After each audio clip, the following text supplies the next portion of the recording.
Welcome to the Nerd Party.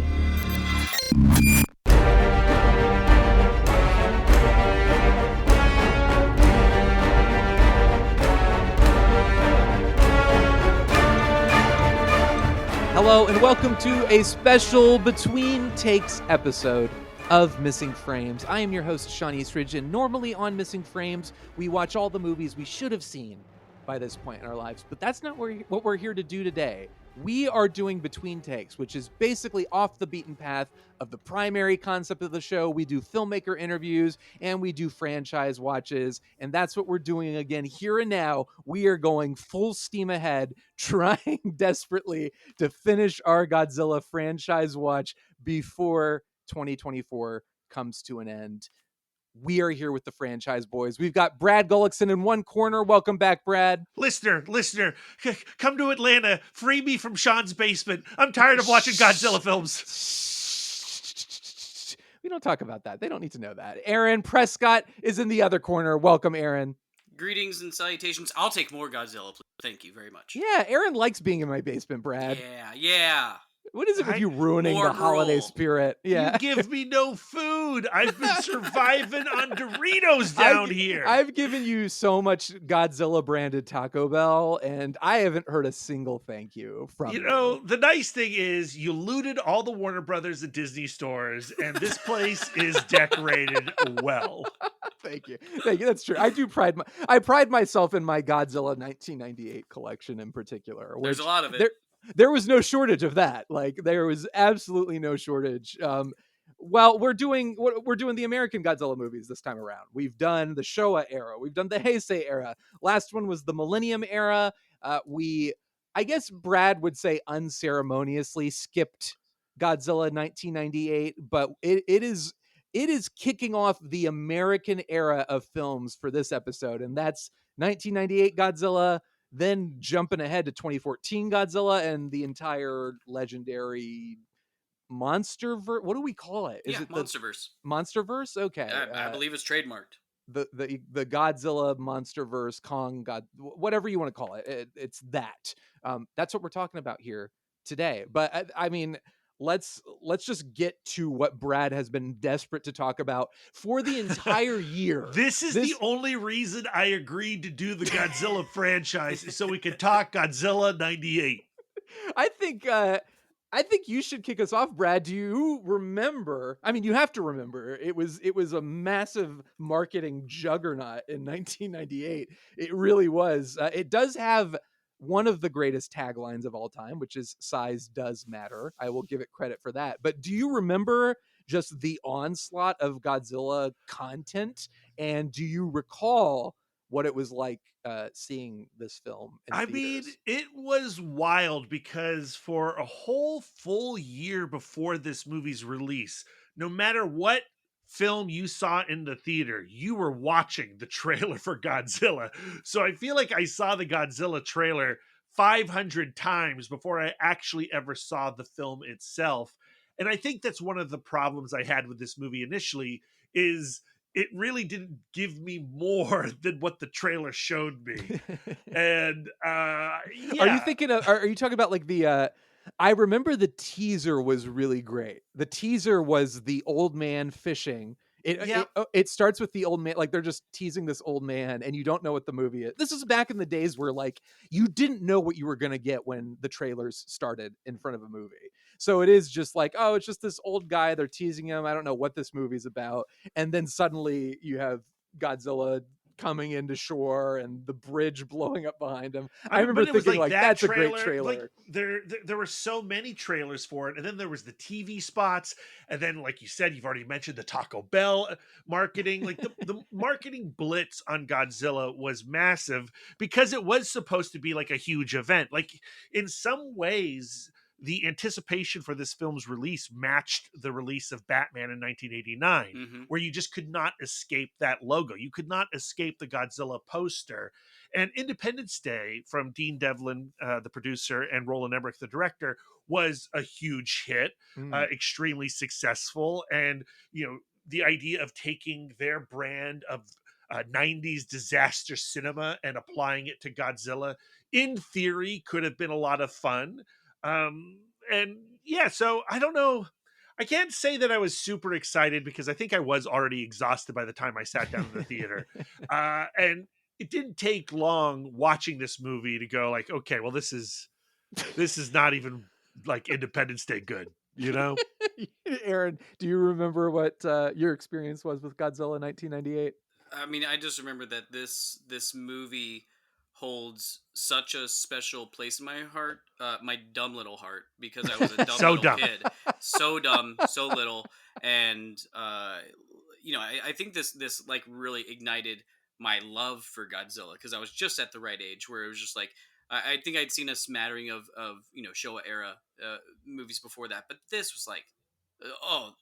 This was the big leagues, right? You finally come into USA, number one, baby, and we do apocalyptic tragedy and chaos right, and like I was so ready for it, and yeah, watched that trailer so many times.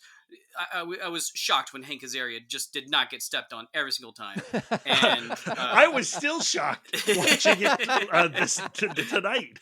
Yeah, but it was like perfect. Yes, the Taco Bell merch, the soundtrack, the odd, very odd number of Simpsons character actors that were scattered The through most the film. amount of Simpsons actors in one film Yeah, ever.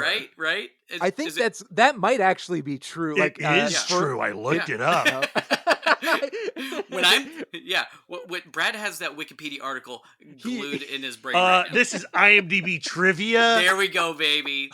The legitimate version. A wonderfully petty dig at Siskel and Ebert. Like this movie had everything. And you grow up and you watch it a few more times. And you're like, oh, and there's still some things that I don't hate this movie, but there are a lot of things that just make me wonder how dumb and little I actually was. Yeah, you're making me feel so old. I was 18, man. You weren't old then, and you are even older now.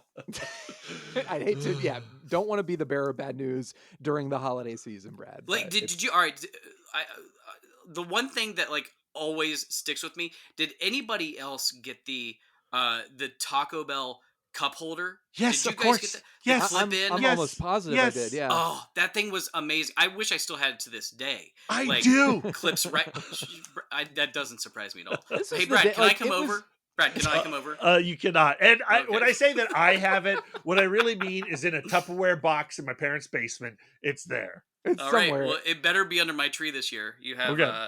No. what 6 days and counting. That's a collector's item. It's appreciating in value. Soon I'll be able to go to college. Aaron, my experience was almost identical to yours. I was 11.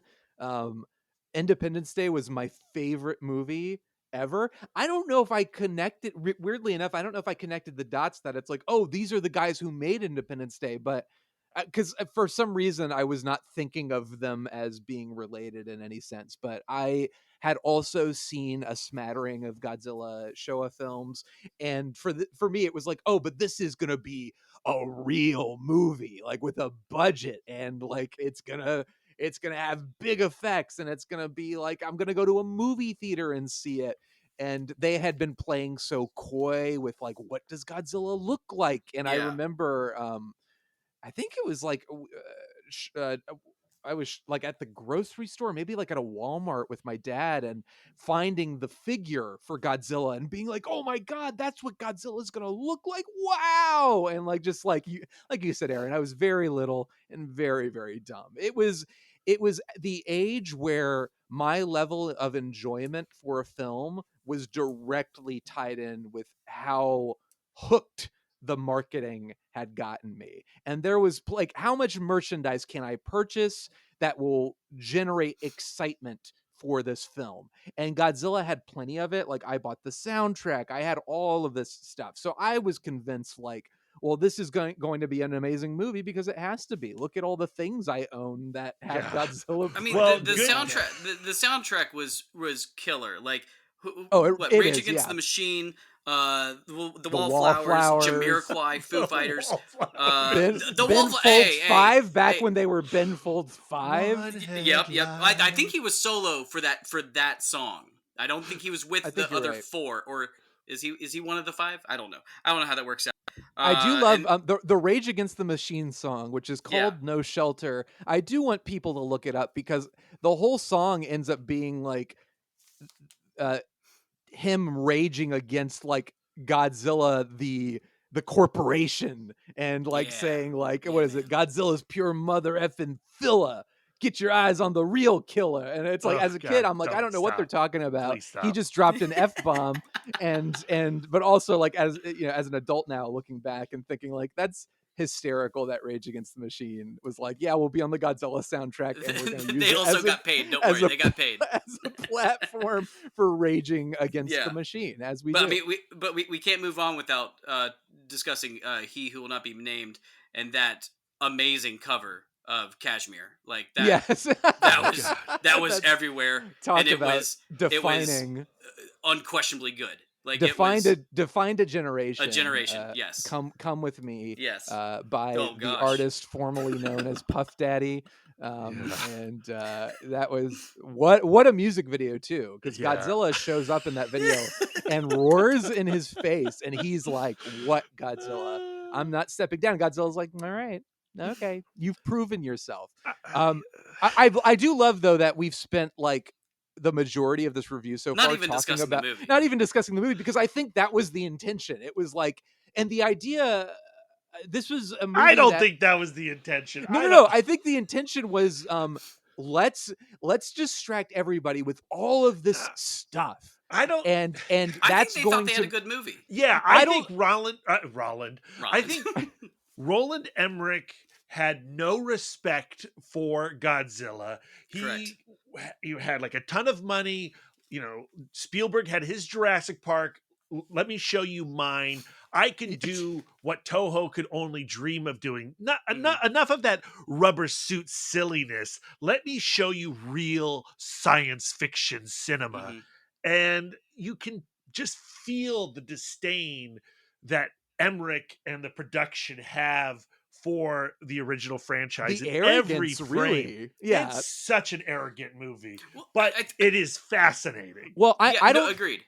I don't think Emmerich. I do believe that Emmerich thinks like he's a genius. But I think based on the slew of marketing, and there was something I read. I don't know. Maybe it was on Wikipedia. It was somewhere where apparently Sony or TriStar, TriStar. they had negotiated with theaters to like take a bigger chunk of the cut from ticket sales than was normal, because and the rumor was basically like after the fact it was like they knew they had a dud on their hands and they wanted to front load their money making as much as possible before word got around that this was a stinker. But let's talk about, why is this an obvious dud? Why Mhm. does, Independence Day work, quote unquote, and Godzilla not work? I mean, first and foremost, I think Independence Day, regardless of how you feel about that movie, the characters are likable, and a lot of that has to do with the actors. That's what I was going to say. I don't know if it's Yeah. necessarily the characters. I think I it's think the it's the actors. performances. Yes, I agree. I think because you've got Will Smith at that was Will Smith hitting his peak, like mid 90s. That was like he was the superstar now, and that was his moment. He fully embraced it and like stepped up to the mic and was into it. And Jeff Goldblum is in it, like hot off Jurassic Park, just being Jeff Goldblum and amazing. Bill Pullman is like half awake, but he's also really great as the He's president. more He's than a great he's more president. than I love half him. awake. Back I off right now. I love him, but he's also like you kind of want to nudge him a little bit at times. He's like, we're being exterminated. Like it's like, wake up, come on. It's the aliens, they're killing you.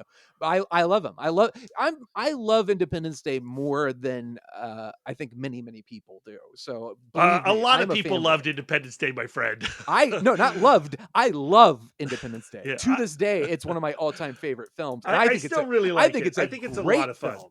Yeah. But I think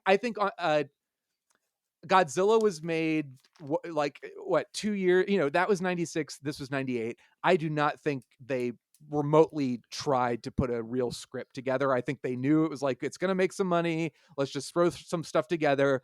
They're doing a lot of similar stuff where it's like you're kind of hitting the beats of like the disaster movie, like there's something coming and and let's get all these different characters from all over the world, and like they're trying to do that.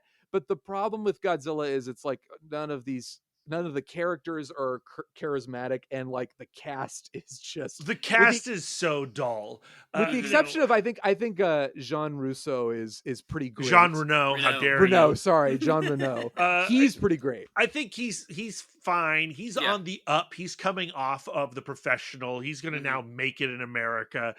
Matthew Broderick's on a little bit of a decline, right? Like he has some good movies in his future, but like the days of Ferris Bueller are long gone.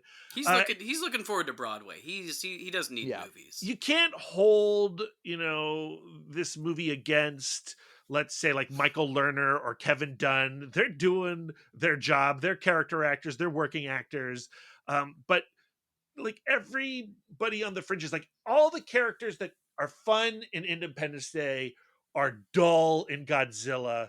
And I think because this film also had to be almost completely in night and in rain, it's kind of a miserable watching experience. They had to sell the effects of this lizard, and it just puts this blanket on everything. I agree with that. Aaron, did you have something you wanted to say? Well, I think aside from the characters, who I agree definitely are dull, I think there's something that we need to discuss about the name Godzilla carries a lot of baggage with it, and with that, it's like, oh, okay, what does it take, or what defines a Godzilla movie? What defines that character? What must you have in order to be Godzilla?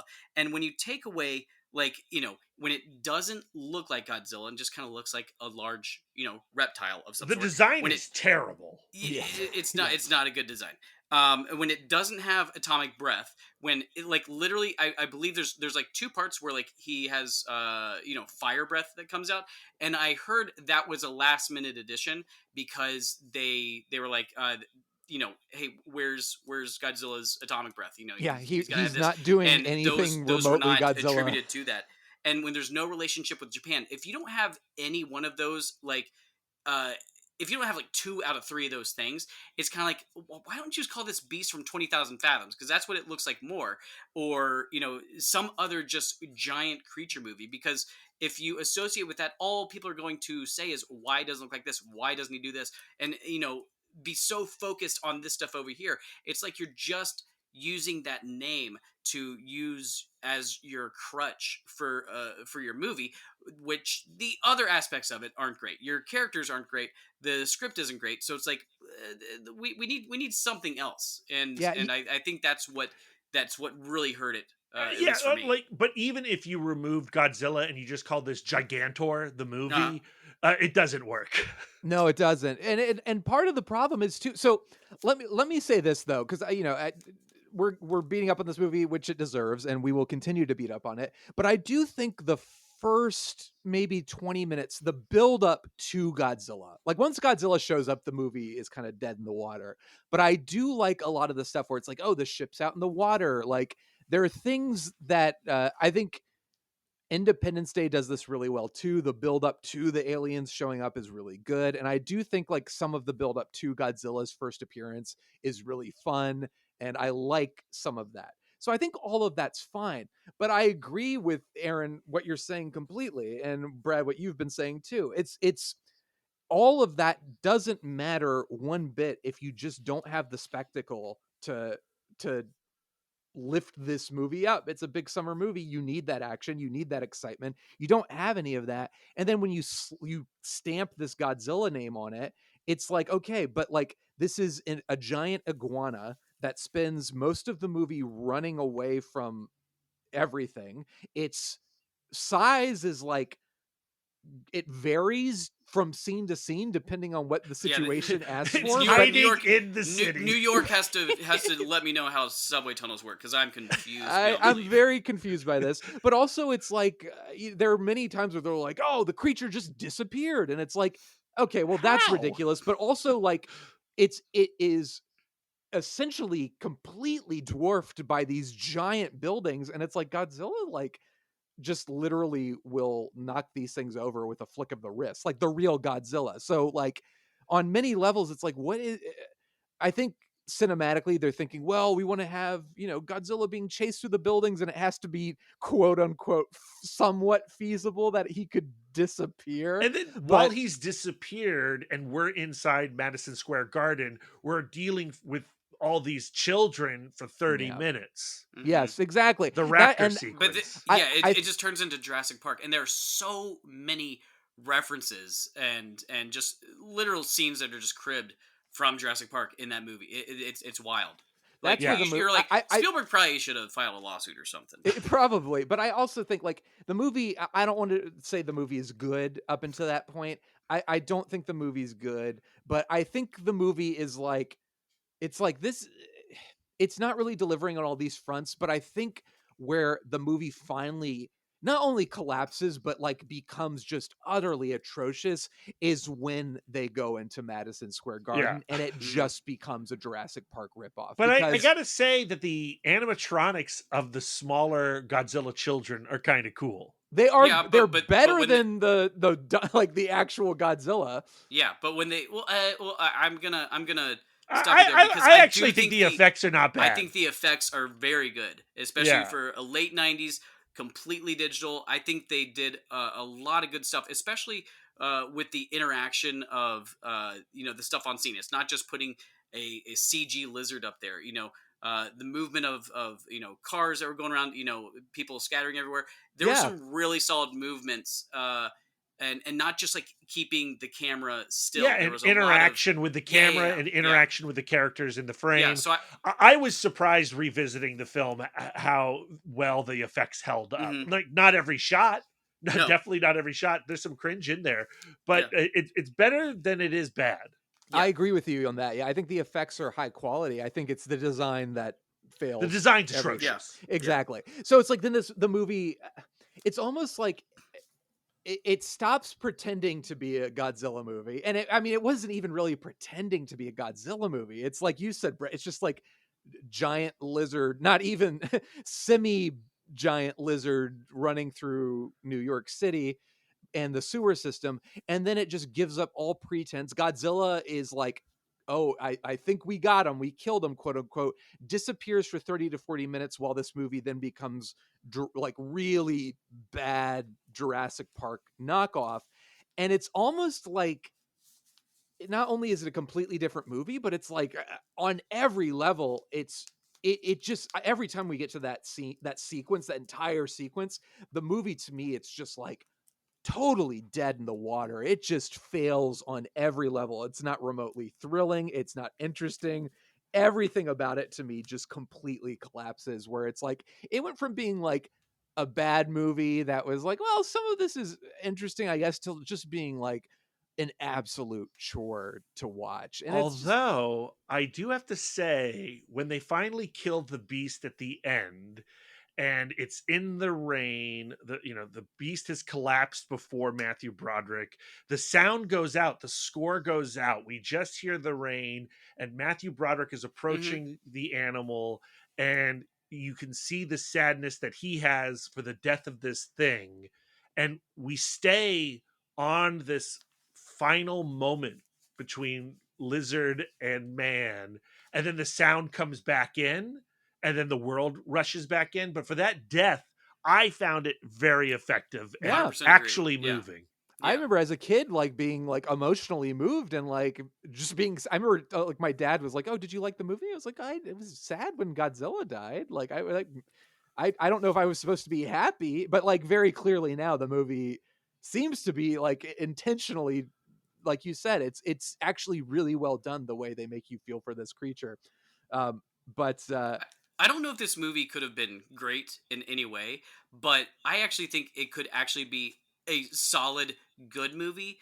But it's 138 minutes long. It's yes, so Like long. that's and that is insane.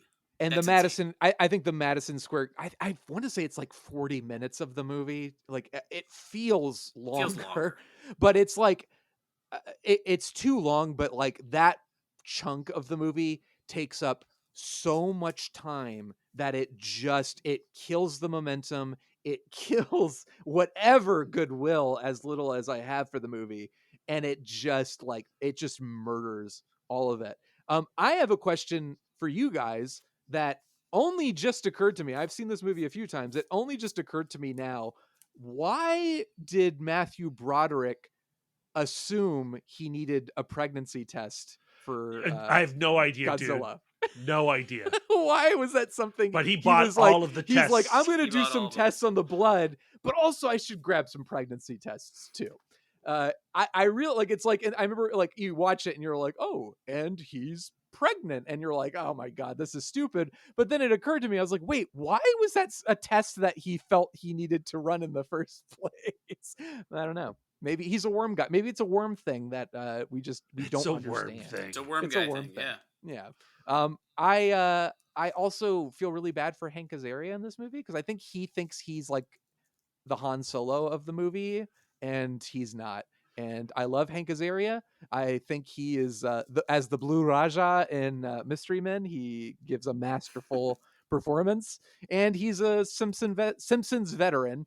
But in this movie, he grates on me because he's acting like, terrible. yeah, Yeah. what? Yeah, I'm the cool guy. I'm the Yeah, cool guy who yeah. has funny jokes to say. And He's it's so like, bad. no. But they all had like funny jokes. They all had really like just kind of cringy humor throughout the entire thing. It just nothing landed with any of like the humor that they were trying to go for, and it just kind of like felt like it was just like, I don't know, just characters bashing into each other. The love story too is so bad. It's just everything about the movie is like so bad. But it's like on top of that, the like Matthew Broderick and I think is it Maria Pitillo? Pitillo? She's they abusive. are She is emotionally abusive. She Well, is. she's being abused by Harry Shearer, so It's true. Yeah, she's just passing it along. Yes. Pay it forward. Pass it along. Yeah, pay it forward to Matthew Broderick. But like, I remember, like, she's like, "You never told me everything was off the record," and Matthew Broderick said, "I shouldn't have to. You're supposed to be my friend." And it's just like, time out. and But what also, is also, this? wasn't it like 8 years Yeah. since they had moved on, and And he I'm- still got pictures Yeah. hung up? Like, He's bro, very- you need to move on a little bit, or at least take the pictures down. Okay, let's cut this out, creeper. So yeah, that was a disastrous relationship. I'll tell you what, though. This movie had something in it that just made me pine for the good old days. The fact that Roland Emmerich and Dean Devlin and everyone involved with Godzilla took time and space out of their screenplay to be utterly petty towards Roger Ebert and Gene Siskel. And man, I would love to still live in a world where filmmakers could still get that mad about critics. You know, like, these guys gave me a thumbs down. I'm going to so rip them a new one in my next movie. Yeah, and there's like the most petty of like, I think like the Ebert character is just like, "I need to eat my M&Ms," and they're like, "Shouldn't you slow down, sir?" And he's like, "No, I love them." And the thumbs up, thumbs down thing, when Yeah. Gene and Ebert separate at the very end of this movie, Gene's like, "Oh yeah, well, you know what I think about that?" Yeah, you do.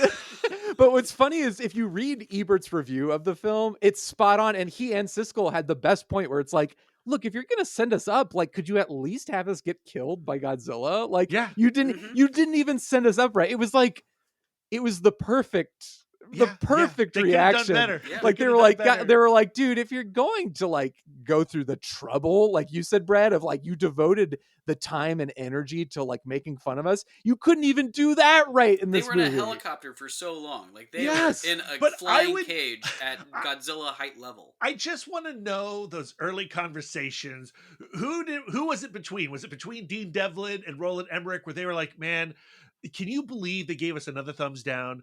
Oh, like, they make me so mad." and then like, "Oh well, you know," light bulb goes over their head. They're like, "Oh, nah, Yeah, this is the moment. This is the movie where we're finally gonna show them. And it just would never happen now. Never. Because frankly, there are no critics like Gene Siskel and Roger That is Ebert true. out there that That's true. occupy so much of the cultural consciousness. Like, so if you were going to take a dig at, like, I don't know, I can't think of anybody. I'm not going to bother You to really do can't. it. There is Yeah, nobody. Yeah. yeah. Brad But Gullickson, those Franchyze Boiz, how Those dare they? Franchyze those Boiz. jerks. Yeah. I don't know. That's pretty much everything I think that should be said about 1998 Godzilla. Is there anything else we're missing? No, that's We it. You talked about guys the have a good one. soundtrack. Take care. Enjoy the rest of the Franchyze Boiz. I'm curious to listen to the next Brad's done. episode. He did what he needed to do. Yeah. But I'm outie. Yeah. All right. So I guess final ratings on a scale from 1 to 5. How many pregnant Godzillas would you give Godzilla 1998? Brad, we'll start with you. Whew, like, I just saw Kraven the Hunter, so I have looked into the abyss of trash cinema. And Godzilla 98 is definitely better than Kraven the Hunter. I think it's probably better than Morbius, but not as bad as Madam Web. I love that this became just like Right? Yeah. a preaching about the failed Sony not Spider-Man universe. I'm going to give it 2 Sony Spider-Verse movies. which I think equates to like one normal pregnant Godzilla. Aaron, how about you? This does ring true as like the first iteration in which TriStar would eventually either become or be purchased by Sony, in which they pick up an IP and don't even really use the founding person. It's or true. the founding character of the IP. It's like Godzilla's not in this movie. Spider-Man was not in their movies. It's just like we just pick it up and do whatever we want to it. We should have learned. I'm with Brad and I are in the Holding Hands Club. It's 2 pregnant Godzillas. I think I would probably do like 1.5 pregnant Godzillas for this one. You should really watch Kraven, man. It'll change your life. It'll at least change the way you view Godzilla 1998. You should have been there at the press screening for Kraven while we're all sitting in the credits going like, we got to stay here. What's the sticker going to be? What's the sticker going to be? And there was nothing. We all just shuffled off into the silence. That's like the equivalent of just a lump of coal in your stocking. Like what a wonderful treat. All right, so 1998. The Godzilla. This was supposed to kick off the American Godzilla franchise. Like Toho put Godzilla on hold. They put their Godzilla on hold to say, "Go ahead, America, have at it." Godzilla 1998 was a failure as far as like critically, audiences didn't like it. And then box office wise, like it technically made a profit, but it was not a significant profit and definitely nowhere near Independence Day numbers. Yeah, but how much Taco Bell money did that's it right lots there. and How lots much of Taco marketing? Bell. Lots of Taco Bell was sold. So I think it was technically a success, but it very quickly caused a panic within Sony where they were like, all right, no more Godzilla. And Toho was like, we have got to do something fast. And what happened then was the Millennium Era of the Toho Godzilla, which press pause, go on over to that Franchyze Boiz episode. And then that concluded in 2004 with Godzilla Final Wars. And for a decade, there was no Godzilla at all. Maybe was there any like the animated series? Yeah, well, there were some comics. Yeah, there were comics and things. So like spin-off stuff, but not a Godzilla film. No. Since Final Wars. And then finally, Warner Brothers got their act together and were like, let's go ahead and do this. Let's make another Godzilla movie. And it was 2014. We got Gareth Edwards on board, who had, I guess, proven his indie genre film chops with Monsters, which I remember being pretty good. Like I remember watching that and thinking, okay, I'd watch a Godzilla movie directed by this guy. I like the 1998 Godzilla film, I think the 2014 Godzilla film had some of the best marketing and trailers I've ever seen. And in retrospect, definitely holds up better than a lot of the 1998 Godzilla stuff. But I think like the 2014 trailer with I don't remember the name of the song, but the 2001 A Space Odyssey music with like Mhm. the voices, the cacophony of like horrified voices, and the visuals, and just feeling the sense of like, oh, this is going to be massive and huge, and just being, I remember being so excited. Bryan Cranston was fresh off Breaking Bad, so that was exciting. um I don't know, am I alone in thinking like these trailers and posters and like the lead up to this movie were like spot on? They were great. They were perfect. Like I was so ready for this movie, and I mean I'll say it, like I was a big fan of Monsters when that Yeah. first dropped, and that was coming out, and to this day, like I could easily, we could just start up a Gareth Edwards Stan podcast, and I'll be right there for it, because I think he is a true talent. Like there's something really special about the way he works, and especially being like an ex VFX guy, and just kind of doing everything just kind of on his own. And he's just tackled some of the biggest projects and come out with some really interesting results, and something that really kind of is, wildly different from what other people, how they approach it, at least. And I'm all for it. So this, I was completely ready for this Godzilla. That trailer hooked me. The posters hooked me. So yes. Brad, did you feel that way too? Yeah, I mean, I was super stoked by all the marketing around the 2014 Godzilla, and ultimately, I was satisfied with the film as well. It's an incredibly earnest version of Godzilla. It's interesting when you look at the MonsterVerse movies; they kind of follow the same trajectory as the OG 100%. They Godzilla Yes. really movies, do. right? But like all like completely like just compiled into one movie as one era. Yeah, exactly. So, like, this is the original era of Hmm. Godzilla in 2014, and then we'll move beyond it with King of the Monsters. But like, I like the family at the center of this story. It is a little weird that Aaron Taylor Johnson and Elizabeth Olsen, who played brother and sister in Age of Ultron, are now lovers in this It one. is, isn't that crazy? Like, I feel like for some They're reason, actors, people. They're that's what's actors. crazy Yeah, about it, because they like, Yeah, but you are would they? think you would maybe they like, dude, can you prove they're not brother and like sister? I mean, come on. I'm But Age of Ultron apologist. I love that movie, Same. and I fully invested myself in their relationship as brother and sister. And when, spoilers, Quicksilver died at the end of that film, like, my heart you broke felt it. for You felt it. Scarlet Witch. And then for them to be like on each other in this movie, I was like, hey, There is something very weird, and I don't, like you said, Aaron, you're right, they're actors. This is how acting works. You play different roles. But for some reason, I'm with Brad, like, it feels so weird, and maybe because their chemistry is not totally on point as far as It's not, lovers are yeah. concerned, but like, I'm like, I don't like it, but now I'm about to defend their chemistry. It's not bad, I think it's pretty good. I don't know what it is, but it Freak. does, like, I think it it's kind like of, a half brother, half sister sort of situation. I'm an only child, so like incest doesn't bother me as much as it does other people. Like, they're not just, blood can we related, just right? isolate that audio and put it somewhere as a preview for this episode? Oh Yeah, boy. yeah.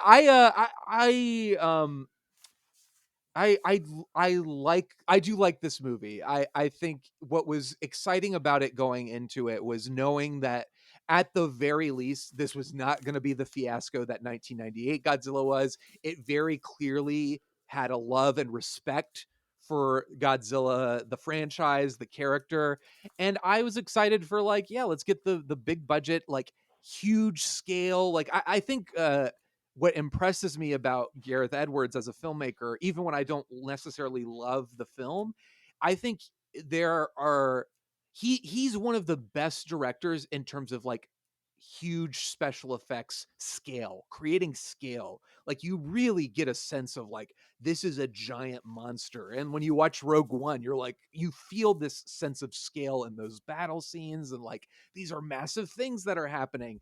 And I love the way he really generates that sense of scale better than a lot of filmmakers.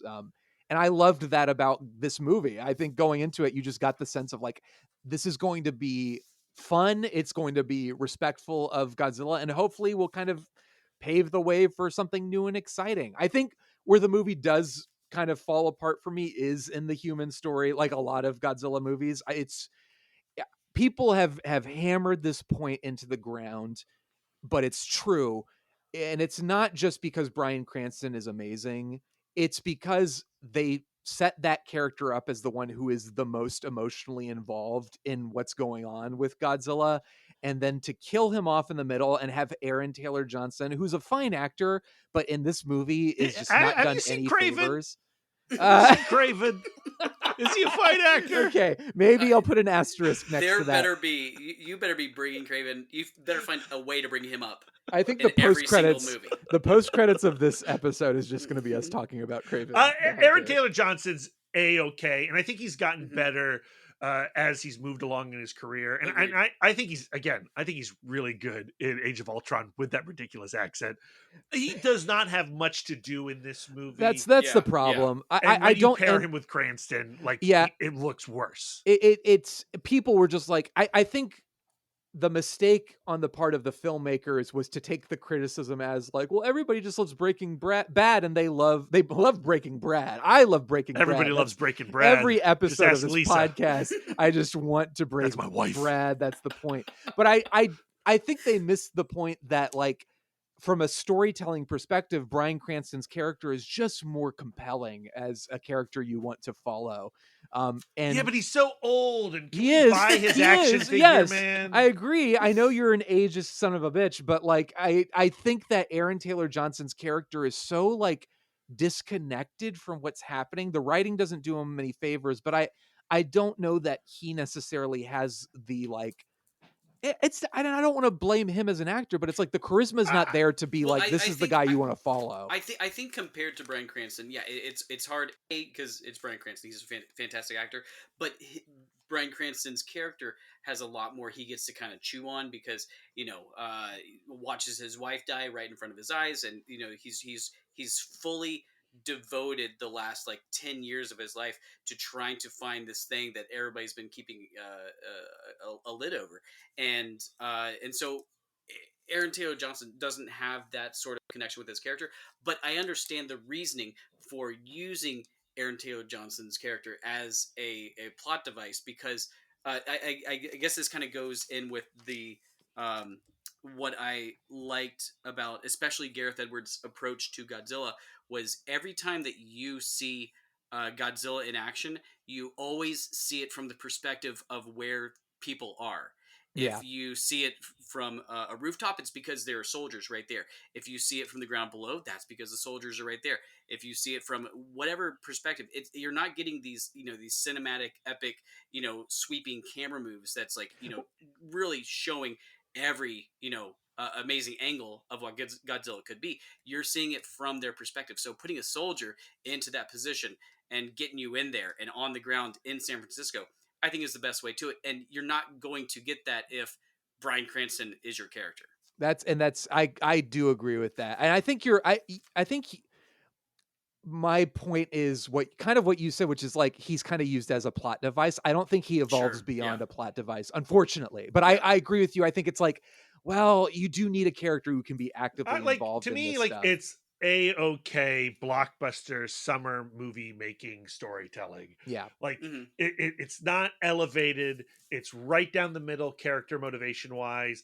Aaron Taylor Johnson does a solid job with it. It's weird that he's paired with his sister, but that's just the way it is. And beyond that, the action, the spectacle, the perspective that Aaron is talking about is top notch. And again, the earnestness in which this story is being told, this is Godzilla Oppenheimer, and I'm here for it. How do we, this is the other big complaint about the movie, aside from killing Bryan Cranston off. The big thing that people really complained about was Godzilla's screen time. How did you guys feel about that? Aaron, because you're a big Edwards fan, I feel like you've probably defended this a lot. Sure. How did you feel about that? Like, as people continue to this day to complain about this movie, like Godzilla is like barely in the movie. How do you Zero feel? zero problem. Like when if you have something now, I do think that some of the movie could have been tightened up, especially around the Aaron Taylor Johnson plot points and like doing some stuff like right in the middle. But I think all the time spent like kind of having Godzilla in the shadows and creating this this world around him, bringing the mutos in, which sometimes it's completely hit or miss if you bring in like a new character, but I thought they were really fantastic and Love just them. had like Yeah. this great having that male female animalistic perspective of the two of them just trying to get together, and Godzilla's like, no, that's the threat, and bring him at the end as the protector, and just having this really visceral and like realistic just like fight scene at the end, and it's just like perfectly shot. There was so much about this that I really loved, and I just like there's a lot of parts there just kind of slow and lumbering, but also mixed with some just like really fantastic set pieces that Yeah. I could not care less. Like it had just the right amount of Godzilla for me to appreciate that it's giving me story without being. It's funny because you start to like really when you start to like think about all the Godzilla movies as a whole, you're like, ooh, I now see the trend of like which ones I gravitate towards more. Do I like the more rambunctious and colorful and playful and goofy ones, or do I like the emotional and more sincere and something that's a little more thought provoking? And maybe that Godzilla is used more as a metaphor or some sort of device as opposed to an action figure. Right. Brad, how did you feel about it? Were you okay with the amount of screen time Godzilla Yeah, got? I don't think I would disagree with anything that Aaron said, other than that last bit about like I like serious things doing serious stuff. I did not say that. You know, You jerk. I'm gonna get your wife in here. Break Brad. Breaking Brad. Yeah, no, I like, to me that was never a problem. The spectacle of it all really works. The devastation of this movie is felt tremendously. I'm all on board with 2014. It's not perfect. I'm not going to give it 5 out of 5 Sony Spider-Man movies, or however we're going to rate it. But I'm going to give it a higher rating than I did Godzilla 98. Like, it's not even fair to talk about 2014 coming off of Godzilla 98, because it does look like Shakespeare. Yes. Like, it looks so much better than 98. To have any problem with 2014 just seems laughable. Yeah, I just to speak to the like lack of screen time for Godzilla, I'm with you guys, and I also remember thinking like, well, it's an approach that made sense to me, because once you have Godzilla on screen, it's like, what do you do? Like everything kind of pales in comparison. It's a problem I have with a lot of Godzilla movies, where it's like once Godzilla shows up, you are focused on that and nothing else matters, because these monsters are going to dominate whatever events are happening on screen. So yeah, and it's a 2014 movie, but it's still dealing with 9/11, right? Like, this is a post 9/11 Godzilla film, and I don't think you can do Godzilla again at this point and it just be like Pacific Rim. We'll get to Pacific Rim, and that's when we have totally forgotten about that's when Never Forget went out our head, and we can just enjoy devastation again. But with 2014 Godzilla, I don't think we were there. Yeah, I think maybe where the movie doesn't work as well for me is I think it's a little too self-serious. Like, I think it thinks its human drama is a bit more has more depth than it actually does, and it doesn't necessarily. I think when you turn Godzilla into the Protector, which I'm okay with, I liked that kind of bait and switch. You better watch what you're saying, man. I'm going to tread carefully. I don't want to break bread too much before we get to the end of this episode, but I do think when you have Godzilla turn into the Protector, the movie kind of naturally turns into like, well, then it's about Godzilla punching the other guy, and it becomes less about like what's the movie about under the surface. And I think that's where the movie wants to be something that has something deeper to say. Like Godzilla -1, but it isn't necessarily. It doesn't quite get there. You know, I one day Bergman's going to direct your Godzilla film, and then you'll Oh. just be sploosh. What It's a gonna threat. be What a 5 threat. stars. 5 No, stars. I do think that, you know, you are maybe kind of forced. I'm not sure if anybody's really done the hybrid of both of those as perfectly as maybe we think we want. But it does feel like you kind of have to pick or choose which one are you going to be. Are you going to be the serious Godzilla? Or are you going to be, you know, goofy, you know, jumping up and down victory battle Godzilla? It's like, Right. which one you want? And the thing is, I'm completely fine with both. Like that's my cup of tea. I just like this character, and I like what he stands for, and what he what the character means. And so I take, you know, it's a bunch of different flavors of ice cream. I don't care. It's ice cream. Like, I'm not going to complain because I got ice cream. I don't care what flavor you gave me. Guys, I'm really hungry. I need some ice cream. I don't know. I've had some really Yeah. gnarly ice cream. We're gonna take you a know, break and grab like, some ice cream, and we'll be there's back. some flavors I afterwards. don't want to taste again. All right. Well, I guess final ratings. If we have nothing else to add to the. Well, like, we have not, like, we spent so much time trashing on the design of the 98 Godzilla. We haven't talked about the design Oh, of the yeah. 2014 Godzilla. Do you like the look? That I- it's, you know, it's a little more doggish. I do like the look. I do think he is maybe a little chunky. Give me the thick boys. This is what I want.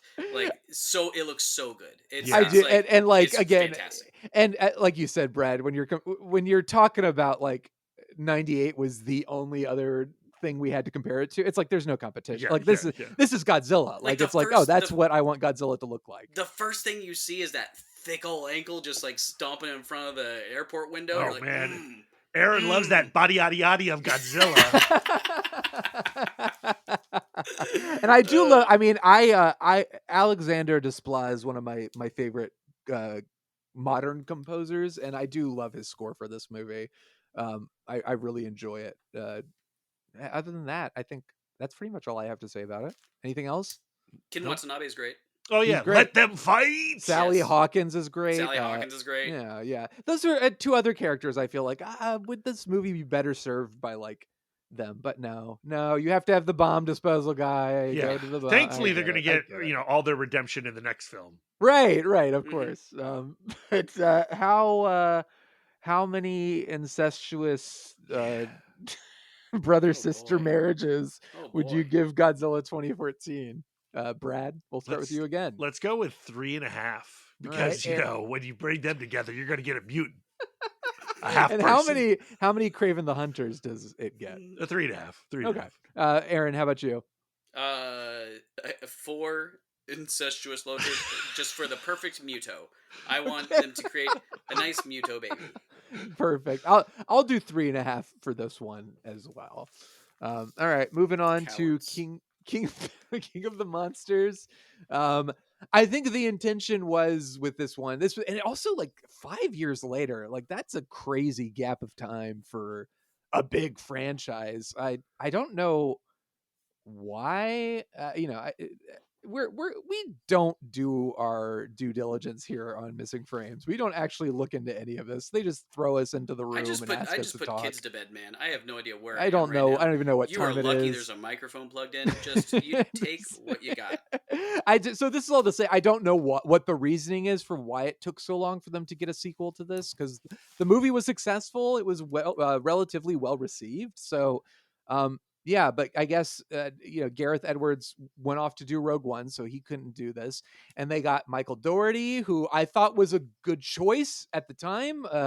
He'd co-written X-Men 2, he'd co-written Superman Returns, and Give it then to the Krampus guy. yeah, he's Krampus. He did Trick or Treat. Like, he had the chops. So it was like, oh, that's a cool idea.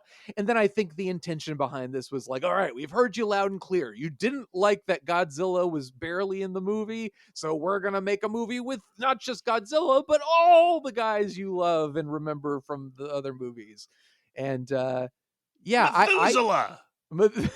I did not see this one in theaters, actually. I don't remember why. I think maybe like was not as well received as 2014 Godzilla, and I think maybe that threw me off. But did either of you guys see it in theaters? Of course. Okay. We like All right. Godzilla. Shawn? Yeah. All right, you're right.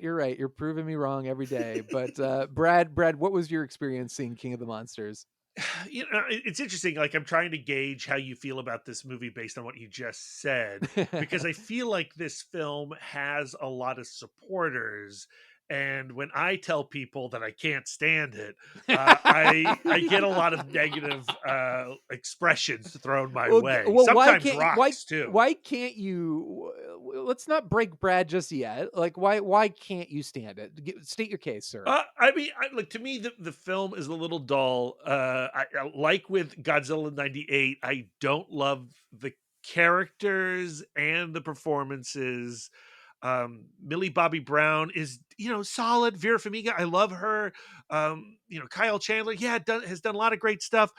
Bradley Whitford, oh, love seeing him. Oh, Sally Hawkins, Charles Dance, Thomas Middleditch. What are you doing here? Ken Watanabe, oh, he's back, kinda. O'Shea Jackson Jr., Kinda. okay, yeah. David Strathairn, whoa, like, there's a lot of cool people in this, and Thomas Middleditch, and I like Middleditch. I know he like got canceled or whatever. Look, we've already discussed how you have terrible opinions. I don't like the cast of this movie at all, and I don't like the direction. And Lawrence Shear has made some pretty looking movies in his time, but I don't like the look of this film from the jump. I love how we begin in the destruction of San Francisco. Yeah, they pulled a BVS. Yeah, like it's cool. It's not as good as BVS. I'm gonna straight up say it. But I like beginning on that shot with the paratroopers coming down, and we know that Godzilla's over there, and then Kyle Chandler losing his mind looking for his kid or whatever.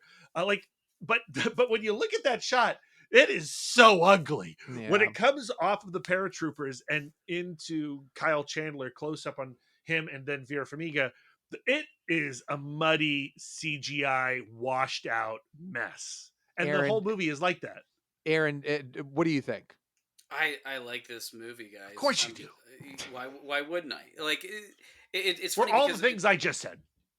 Pretty much. Like there's a lot of it where I'm just like, sometimes I want to take some Godzilla action figures and just we're gonna get to that. There are better ones coming. No, maybe, but I did like the thought process of really leaning into not just the protector of the Earth, but almost kind of like, you're starting to turn Godzilla a little bit into an anti-hero, but it's because we're the terrible things. We're the virus and he's the cure, right? He is Sylvester Stallone, and he is I like that idea. That's exactly who he is. And I like there's like a little bit of playfulness in this one, and they're going well, they're going for a little bit more playfulness in the way that you watch every single one of these movies, and Godzilla starts getting faster and faster and faster until the latest one, until he's doing a full-on sprint. He's Usain Bolting towards... Are you telling me you don't like 28 Days Later? How dare you? What? With fast zombies? You're anti-fast zombies? I am pro-fast zombies. 28 years later, I'm waiting for it. They're not actually zombies, though. They're rage creatures. They're rage You're monsters. such a terrible person. I can't even stand talking to you. Where were we? I don't know. This has been great. I just have been listening. I'm like, I don't even have to say anything about it. I'll say this. Well, I do want to. Let me just say this, because I feel bad. I don't want to leave Brad in too much suspense. I'm with him. I don't like this movie at all. I don't like it. I do like. But Aaron, you're on the island. There's a lot of people on that island with you, though, Aaron. Not really. I was actually surprised. I was looking on Letterboxd, and it's got a 2.8. It's not as highly regarded as I thought. And I thought I just must be hanging out with stupid people. I guess so. I mean, the shirt says I am stupid. Well, I think the problem with the movie is it's like once again the idea is like, we're going to put more monsters in it, we're going to give you the people what they want, but then like you were saying, Brad, it's like it sacrifices identity and sense of scale. I mean, there's some cool stuff in this visually, but like it is a kind of ugly looking movie. It's they continue to obscure everything and like weather effects and lightning, and it's just like there is a bit of that, but there's also some of it where that kind of mistiness and fog and all that stuff creates like this kind of like it made me think that like, man, if I wanted like an airbrushed van, like these are the images I would put on. I would put No, Godzilla man. with Again, I would that's put coming I would up. put I would put Godzilla with a blue fin, flanked by some fighter jets on one No, side of the van, and on the no. other side it'd be a giant King Ghidorah with like lightning and yellow wings, just like coming out of nowhere, and just has like this kind of ambient glow like going around it. Yeah, it's not the prettiest, but here's the thing: we're coming off of Godzilla 2014, which went for a very realistic tone, and it's kind of starting to shift. And you watch it as it like shifts just in completely different directions, and get a little more zanier, a little more neon, a little more vibrant. And I feel like they kind of have to go at steps as opposed to like just throwing everything at the wall and saying this is how I want it to look, because I feel like they still wanted to. We're in the Marvel Cinematic Universe era where everything has to be linked to each other. We have to have that last shot from Godzilla to link into King of Monsters. All right, Sean. We got to rename Aaron Sutter Kane because his favorite color is blue.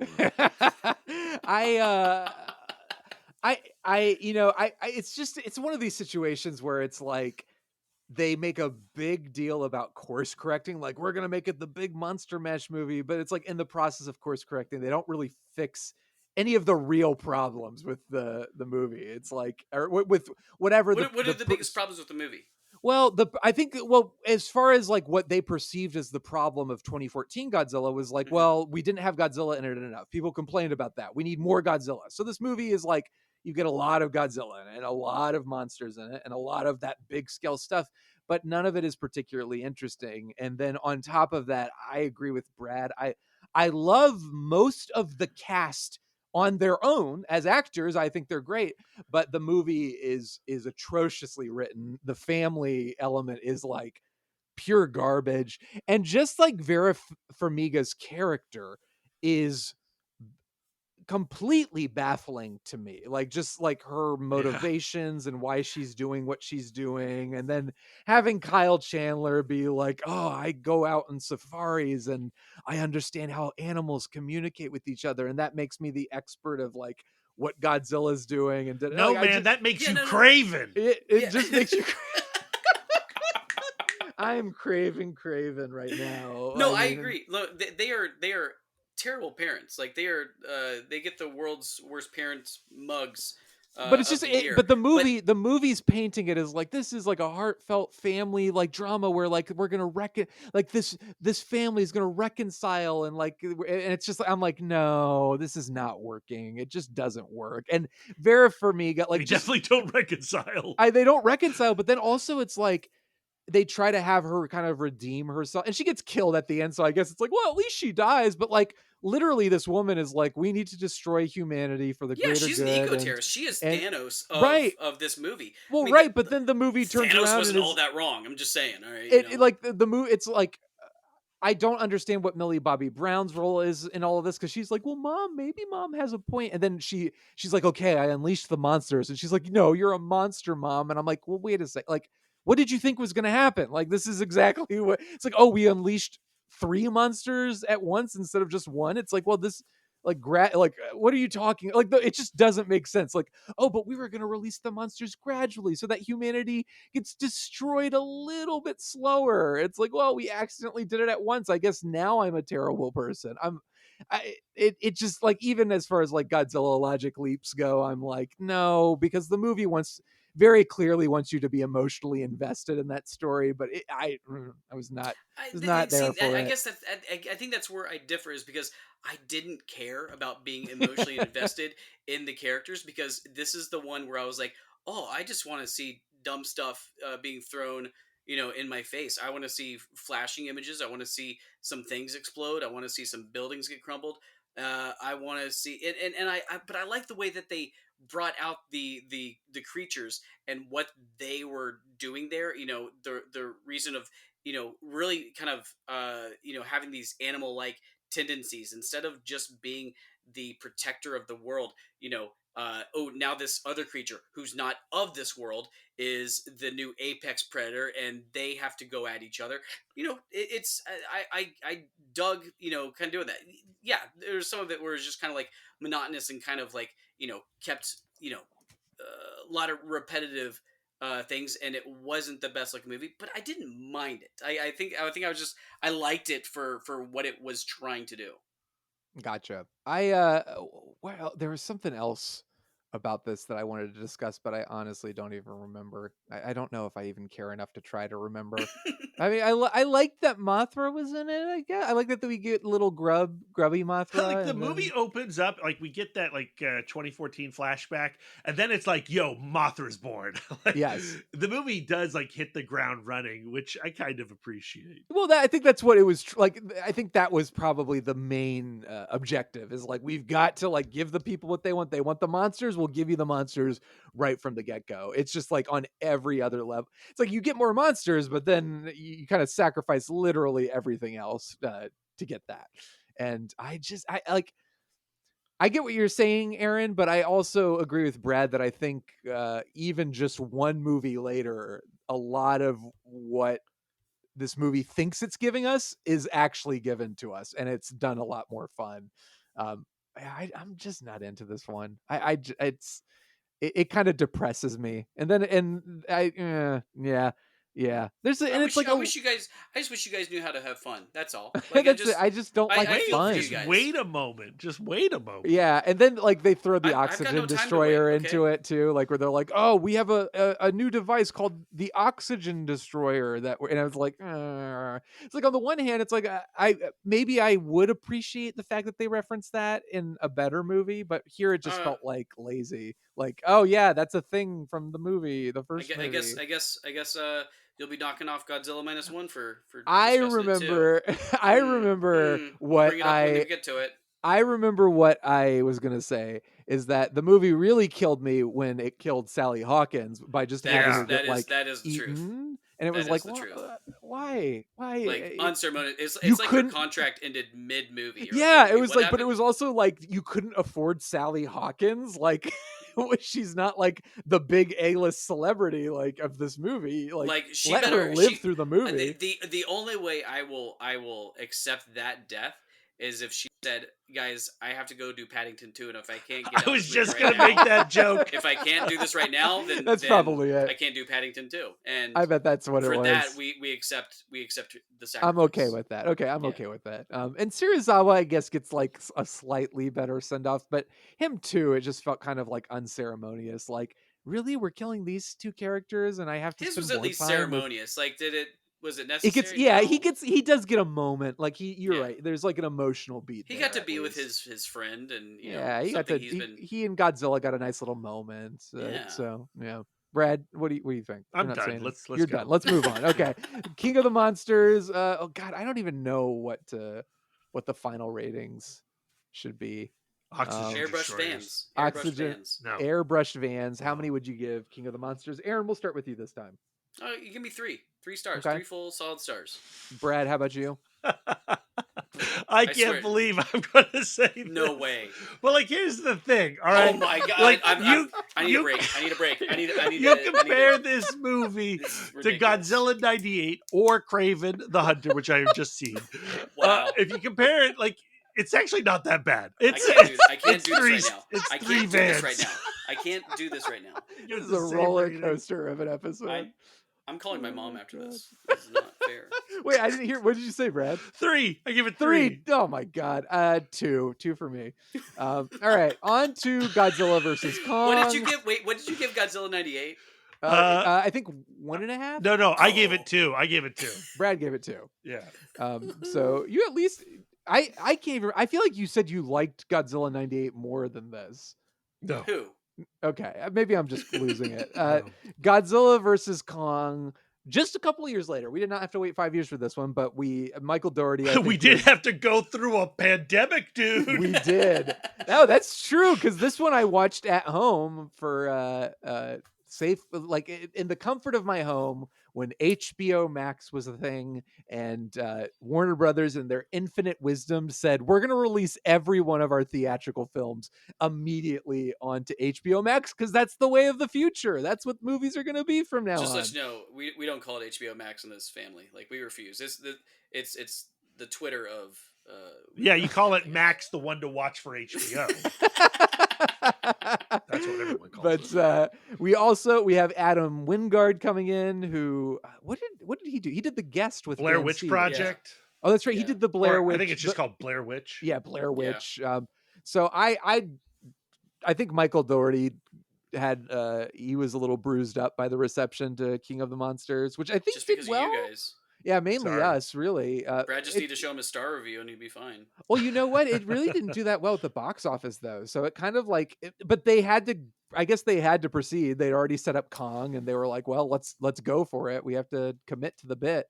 And they committed to the bit, and despite the pandemic, they released it. And I think this was, what was it? It was March. Yeah, March 31st. So we were really like not even at the tail end of this, but like, yeah, we were in the thick of it, man. Yeah, they simultaneously released it in theaters, and I remember this kind of being the first success of the pandemic. Like, it didn't do crazy gangbusters, but for like a film that you could watch at home, it made almost $500 million worldwide. That's on a wild. $200 million budget with like the simultaneous release. And like Tenet did not make that money, and Dune Part 1 did not make that money, but like this movie scratched that itch. People wanted to go see Godzilla and Kong punch each other, and that's what they got. And did either of you see this in theaters, or did you watch it at home? I actually got the chance to interview the director for Film School Rejects, and I watched it about a month before its release. And the screener link that they had sent me, like, you could not expand it to fill my whole laptop. Like, it was like this tiny little box, and then like my Film School Rejects email was like littered as a watermark all over the frame. And I gotta tell you, I loved watching this movie that way. Like, I was in such a dark place at that point in time, and this movie just brought so much joy to me in that moment, and I will adore this film forever because of that. Yeah, I will go ahead and say that I'm with you. I think this movie's a blast. I was, I still to this day have not seen Kong Skull Island, so I was just not remotely invested in the Monsters universe.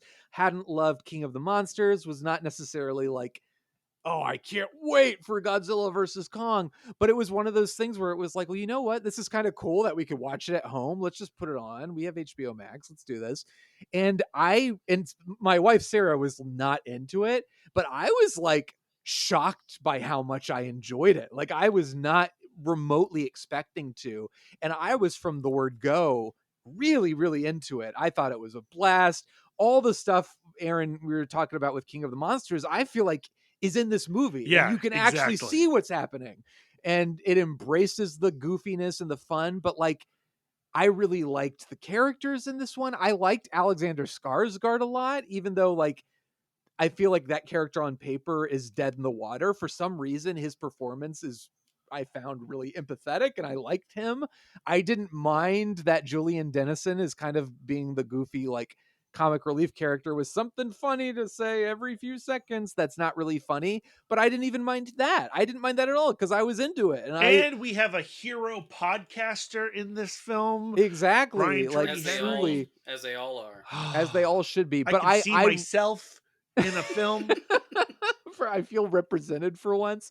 But I really, really enjoyed it. And it like has just the right balance of like, they know that you're not here for the human characters, but like the human characters are just interesting and just likable enough that you're into it. And then what really surprised me was like, I love Kong is the best character in the movie. Yeah. I was not expecting to love Kong that much, but I think you do have an advantage with this like simian creature that is kind of like, it emotes, it has an emotional connection to what's going on, which unfortunately Godzilla just doesn't have a lot of the time. So I think Kong being more, you were able to empathize with Kong, that helped a lot. And it made me really, really enjoy this And movie. finally, after years of languishing in mythology, they brought back the Hollow Earth. Yes, and we got that again. So, Aaron, how do you feel about this one? I like this movie just fine, but I don't know where to go with this because I like last movie. Brad didn't like last movie. 3 stars. It's a good movie. I don't know what life is anymore. So, but I enjoyed this movie quite a bit. The human characters are the least compelling part of this. Although I did really enjoy Rebecca Hall, but I didn't need Millie Bobby Brown to be the connective tissue Sure. from the last Yeah, one to that's this fair. one. It's like, go somewhere else. And the only thing that little team of knuckleheads were doing is like they were the exposition dump for every 15 minutes or so. They would come up with something, tell us what's going on, and then go back to fighting and stuff. Yeah, I agree. But a quick sidebar. So it's interesting that Shawn, that you said that Kong was your favorite part of this. Did you say last time that you did not see Kong Skull Island? Yeah, I hadn't. So it was like on many levels, like I was not really interested in this because I hadn't really been like watching. Like I'd not seen it. I was not watching this this upcoming showdown with bated breath. It wasn't like the MCU where I had been like following each chapter. I was like, I missed Kong. I guess I'll watch this one, and I had no idea what to expect. So And I was. did you remedy that, or you still? I Gotta still do haven't. that? I still Okay. haven't watched it, and I would like to because again, I like that was what surprised me the most. Was like I actually really like Kong in this, and I really like. I'm genuinely interested in that Kong character. Skull Island's a lot of fun. Yeah, agreed. But that's it. So I need to go back and watch it. But like Yes. that's Yeah, what absolutely. I think that's what impressed me is it's like this is the perfect blend of like monster action. It really delivers on the monster action front for me. Like I think like it is so much fun and like the showdowns and the throwdowns are fantastic. The final battle is like you felt like you found somebody that had been thinking about a Godzilla Yes. King Kong fight since they were a little kid, and it's like he really went into utilizing each animal for their kind of animalistic abilities. Like you had the power and agility of the great ape, but you had like this lumbering like power, but also like a more defensive style character. Almost like with a gun, and then you had the ape that was using tools, and so you had a lot of these different aspects of these two characters that were And going then at the each other. atomic breath charged up the axe. It was so good. That was so great. good. And but you also get like Mechagodzilla thrown in as well as a bonus. It's like how cool. And utilizing that really well. Like when you have like the old show era where like his fingertips open up and you start shooting missiles, like yeah, that's fun. But like they were using like rocket boosters to like propel his punches and stuff. Yeah, and planting the camera on the arm, like the digital camera on the arm, so that you're getting shots that you've never gotten in a kaiju film before, really. Yeah. Agreed. And I love that shot where Skarsgård and whoever and Rebecca Hall and all them, they're coming out of the from the Hollow Earth, and like they zoom out and the all three of them are in mid fight. Are they in mid fight or just two of them? I can't. I think it's just the two of them are in mid fight, and they kind of like go in between Kong's mouth like in slow motion. It felt like you were on like the old like Universal ride. Like there was something about that, and then they go and like they're swirling around Godzilla's atomic breath. It was just it was a really cool thing to see. It kind of honestly harkens back to one of the franchise's best fights, which is the Jet Jaguar team up in Megalon. Like it has that same energy and sense of fun for me. Like I just like you said, I think this is somebody who understands what we want to see in a kaiju fight and like understands like what are the cool things about Godzilla and Kong like fighting each other and then them teaming up to fight Mechagodzilla. So on that level, it's really fan pleasing. I was actually genuinely shocked after I saw it and was like, that was really, I had a great time. Like I really enjoyed it to see like the movie had a pretty mixed reception because that to me doesn't make sense. Well, no, at I mean it does all. make sense, and I think we've covered why. Yeah, I like this guess. is for me like the peak silliness of the MonsterVerse But like, movies. okay, but like we spend so much time making fun of me, and rightfully so, for being like, oh, I want more depth, but I want it to be fun. And like, to me, it's like, this is pitch perfect. If I'm gonna get a dumb, silly Godzilla movie, this is what I want. Yeah, So it's like, that's yeah, what the threw me off, style is is the like, why don't substance in people this like film. this? Like, going on Letterboxd, I think this one is like, we talked about King of the Monsters being like I a think they're 2 both point. they're both 2.8. Yeah, that's what blows my mind. Like, it's like, I think this is way better than that.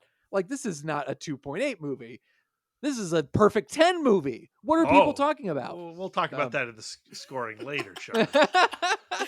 But yeah, I mean, I had a blast with it, and I think whatever negativity this movie has received is baffling to me, because for me, this is like, well, if you get a giant Godzilla Kong movie, like, this is what I want. This is, to me, this is the perfect Godzilla versus Kong movie.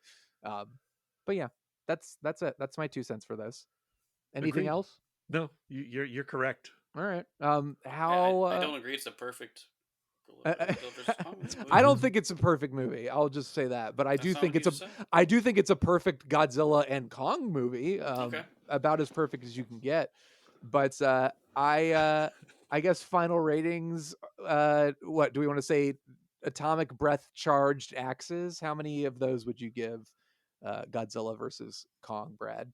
Again, it's hard to separate my initial experience watching this film. What's gonna happen? I actually, wait, before you give to melt down.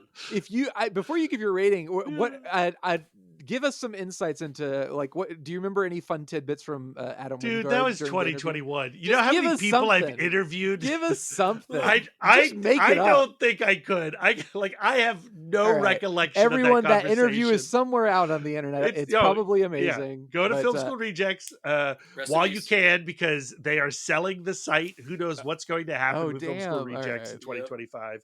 Breaking it news. could just disappear. I have 1,000 articles on that website, and they could all go up in a puff in 1 month's time. Find it quick. Now's the time. So you better find it quick to see what I spoke with Adam Wingard about. I'm sure we talked about placing the camera on the arm during those fights and the digital cinematography of Kong versus Godzilla. I'm sure we talked about it. Wait, Brad, I literally typed this into Google. I typed in Adam Wingard Film School Rejects, and in the Google search, it says, we chat with the director about attaching cameras to fins and fists. Look at that!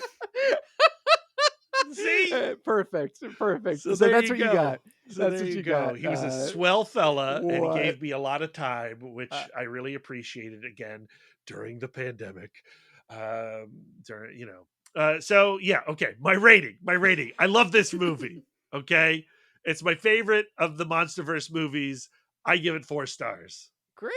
Aaron, how about you? I enjoyed this one quite a bit. I do like the I like the combination of the protector of the world of Godzilla and the protector of humanity of King Kong, and like putting those together. And while everything doesn't work for me, I really enjoyed this one. The final fight is fantastic. This is a 3-star movie. I will settle right in the middle and say 3.5. But I really do think, like, as far as like goofy, silly, giant Godzilla action kaiju movies go, like, this is what I want. Like, King Kong Godzilla movie, this is perfect as far as I'm concerned. If you want goofy Godzilla King Kong action movies, I got a movie for you called Godzilla X Kong: The New Empire. How about that transition? Well, let's move on to that. We've got pretty much the same creative team. We get rid of Millie Bobby Brown finally. And pretty much everyone. No, and then we got rid of Skarsgård for some reason, because I really liked him. I was not a fan of them getting rid of replacement. Him. Yeah, I do love Dan. I will be clear. I love Dan Stevens. I don't know how I feel about him in Godzilla X Kong, but I didn't see this one in theaters either. I think I was still like so enamored with Godzilla -1 that for some reason, maybe having a kid has something to do with it. But I was just kind of like, you know what? I'm not ready for this, and I watched it at home later. But I mean, they came out like a month apart, right? Yeah. They did, yeah. It was a couple months apart. It was just very funny because I remember seeing Godzilla -1 and then the trailer for this being released and being like, "Hey, look, we live in a world where both of these are Godzilla movies, and that's Yeah. okay." Yeah, it is. So but I did not see this one in theaters. I imagine you guys did. Yeah, Oh, of yeah. course. Yeah, of course. We like Godzilla movies, Sean. Yeah. So, Yeah, baby. Aaron, we'll start with you this time. How do you feel about Godzilla X Kong, the new Empire? I had a fun time with this one. You know, it's the Rocky IV of the franchise. You know? Yeah, damn. It That's is perfect. Golf Yeah. clap. It Yeah. is big and dumb. It's got rippling muscles. It's got apes with biometric arms, and Godzilla's powering up for who knows what reason. Then you got And he's Kong. pink. He's pink now. He's pink. That's what Barbenheimer does to you, baby. And then Kong goes down into lower Middle Earth and does like a Temple of Doom thing, and tries to free the slaves and whatnot. And it just there's a weird kind of balding ape that he's got to go up against, and fun times are had by all. That's all I got. How about you, Brad? This movie is dumb. Dumb. Like it's dumb.